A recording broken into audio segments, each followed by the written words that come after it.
Olá pessoal, estamos aqui com mais um vídeo no IB A Gente Faz.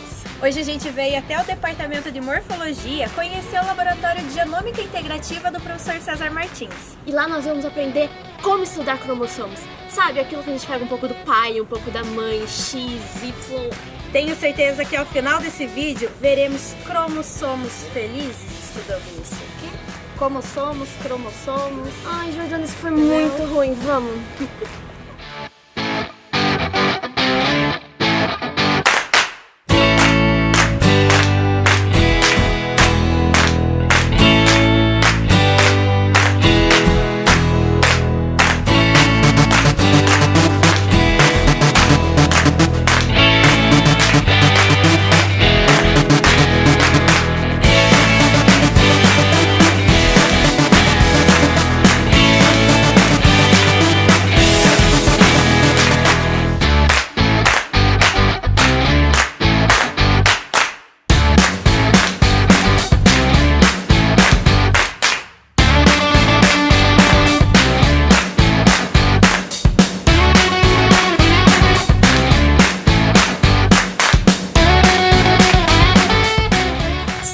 Com o professor César no Laboratório de Genômica Integrativa e ele vai contar pra gente por que é tão importante estudar os cromossomos.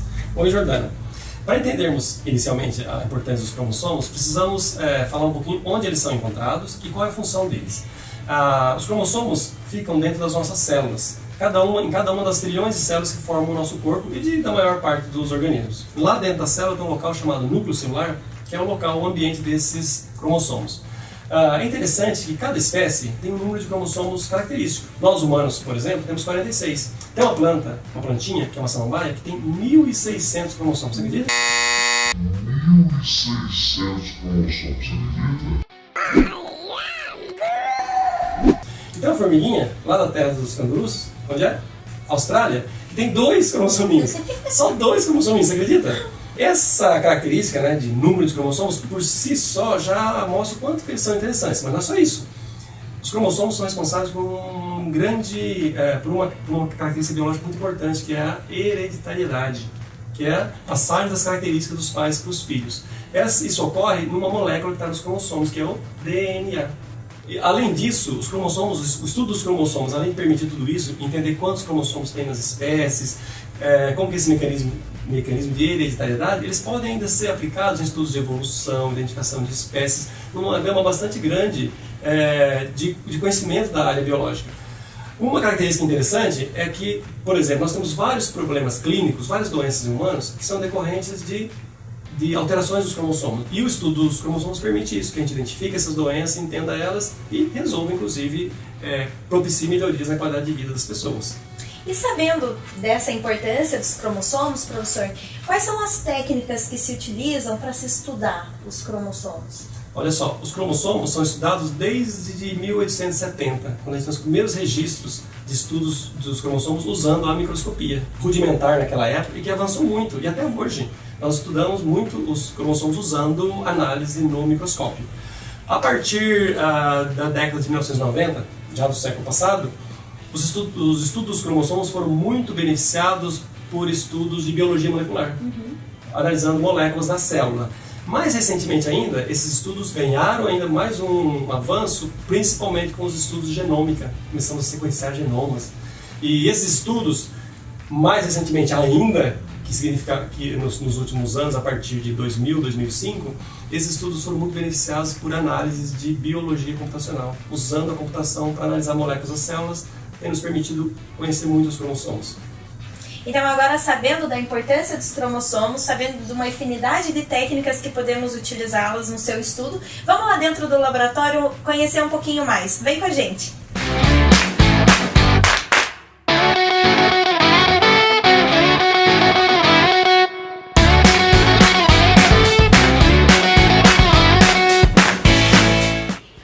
Com o professor César, uma das áreas que estuda os cromossomos é a citogenética. Por isso que eu estou aqui com o Adalto, que vai explicar um pouquinho pra gente como que se estuda esses cromossomos.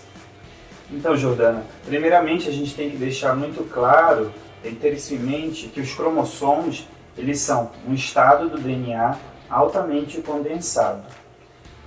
Para exemplificar, eu tenho esse barbante aqui que representa uma molécula de DNA. Entendemos o DNA como uma molécula longa e muito fina. Essa molécula, então, é muito difícil de ser observada por ser muito fina. Porém, se essa molécula ela se organiza dessa forma compactada, ela se encurta, porém ela se torna mais espessa. Dessa maneira fica mais fácil de observar os cromossomos, de estudar os cromossomos. Porém, o DNA ele não se encontra o tempo todo nessa organização. Isso só ocorre em alguns momentos, que é durante a divisão celular. Para isso, a gente precisa estudar células que estejam em divisão celular. No caso de um peixe, nós utilizamos o rim cefálico. Se a gente fosse estudar uma planta, iríamos utilizar a raiz da planta. No caso de humanos, a gente utiliza uma amostra de sangue.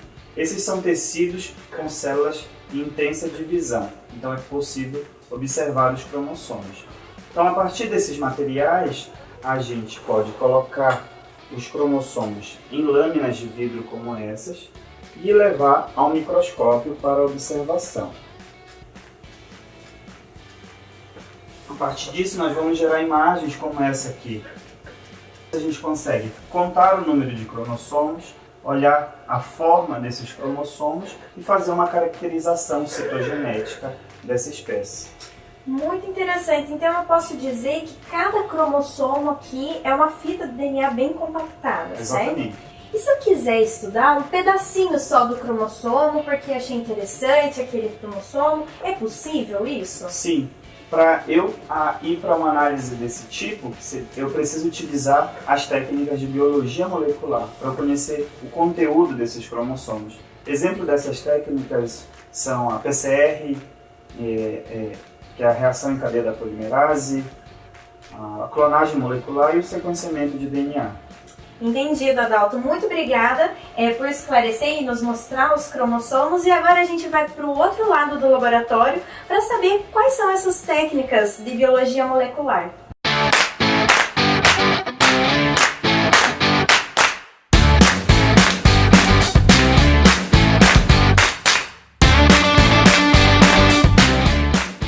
Então, como a gente viu com a Adalto, é possível estudar apenas um pedaço do cromossomo, uma sequência de DNA, através de técnicas de biologia molecular. E é por isso que eu tô com a Érica, que vai explicar um pouco pra gente quais são essas técnicas. Então, Jordana, aqui no laboratório a gente utiliza várias técnicas e uma delas é a PCR. Nessa técnica eu consigo isolar um fragmento de interesse ou uma sequência específica dentro de todo o meu DNA, como pode ser, por exemplo, um gene. Eu utilizo vários reagentes para fazer essa técnica e um deles, inclusive, é uma proteína chamada polimerase. Uma vez que eu monto essa reação, ela vem para esse aparelho, que é o termociclador. Lá, pela diferença de temperatura, eu vou ter vários ciclos. Saindo de lá, eu tenho o meu produto com muitas cópias daquela sequência. E ele vai para esse outro aparelho aqui, onde eu vou utilizar uma gelatina e eletricidade para separar o meu resultado, separar os meus fragmentos. Tendo eles separados, eu mando eles para o sequenciamento, que ocorre em outro laboratório aqui do IB mesmo. E depois que acontece esse sequenciamento, vocês analisam esse resultado de que forma?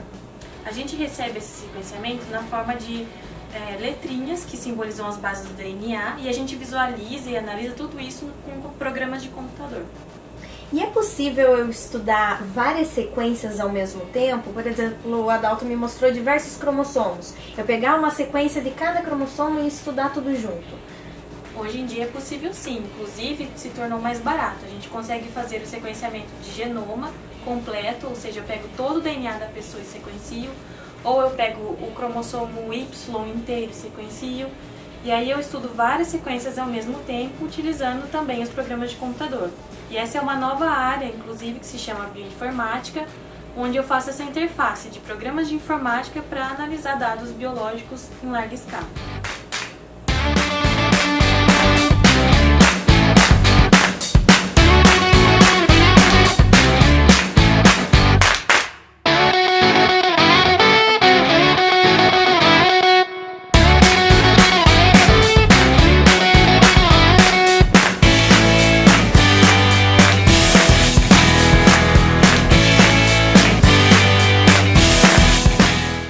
Professor obrigada por ter aberto as portas do seu laboratório para que a gente pudesse conhecer um pouquinho mais sobre os cromossomos. Agora eu gostaria que o senhor deixasse uma mensagem final. Para quem gostou, se interessou sobre o tema, por onde poderia começar a estudar? O que poderia começar a pesquisar?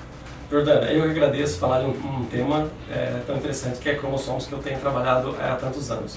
Uma sugestão minha básica é para que os interessados acessem esse livro, Introdução à Citogenética Geral. É uma referência clássica na área do professor Marcelo Guerra. Isso vai permitir avanços bastante significativos no conhecimento dos cromossomos. Além disso, se continuar interessado, pode também entrar em contato conosco, acessando o site do nosso laboratório, agendando uma visita, agendando um estágio, e será sempre bem-vindo para discutir cromossomos. E quem sabe até um dia vir fazer parte do nosso grupo como pesquisador ou como profissional para trabalhar com cromossomos. Muito obrigada, professor. E aí, Jordana, o que você achou do laboratório? A visita foi muito legal, Amanda. A gente aprendeu um pouquinho mais sobre o estudo de cromossomos e também algumas técnicas de biologia molecular utilizadas nesse estudo. Eu mal posso esperar para conhecer outras atividades aqui do IB. Ah, então fique ligado nos próximos episódios de No IB a gente faz.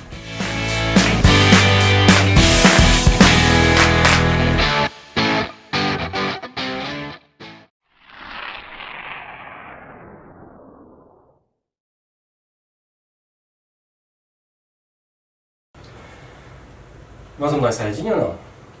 Também saiu? Eu não tô muito escondido atrás da mesa, não, né? Podia ter sido uma gravata, na verdade. Tá bom assim? Vai aqui, eu falei que já leva, falando sério, olha aqui, caramba. Não fica meu cabelo, tá bom? Eu quero não ficar Eu não muito... vou conseguir fazer. Tá bom. Aqui, vai sair. Vou ter que fazer assim de vez em quando.